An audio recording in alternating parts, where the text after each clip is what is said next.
This is a how-to episode on permanent alimony or maintenance in a Colorado divorce. Now, if you haven't already listened to the other episodes that I've done on maintenance, such as what is spousal support or spousal maintenance, or the difference between temporary maintenance and permanent maintenance, I encourage you to check those out.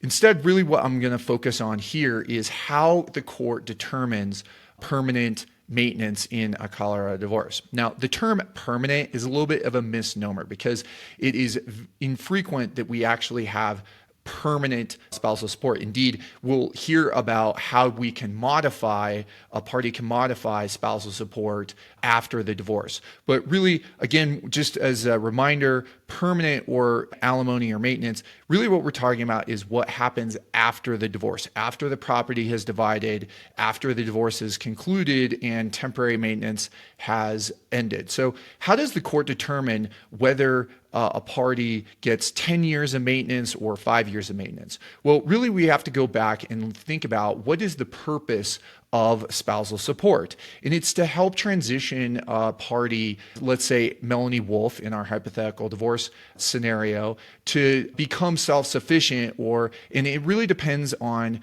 what happened during the marriage. So if Eric and Melanie have been married for 20 years and Melanie gave up her career, she took care of the kids, and she really doesn't have any skills or notable skills to earn income, that's going to be in stark contrast to Eric and Melanie. They met, it was their second marriage, and they met when they were 50 years old, and they've only been married for 3 years. And the law really takes those considerations into play in deciding whether Melanie in the first scenario gets maintenance or versus the second. So there's a guideline for the duration of maintenance, and that's pursuant to Colorado Revised Statutes, CRS 1410-114, and it starts at 3 years. So generally speaking, 3 years is kind of the threshold. Now, the law allows a judge to award maintenance when the marriage has been less than 3 years, but it really is going to take some exceptional circumstances, that there's been no property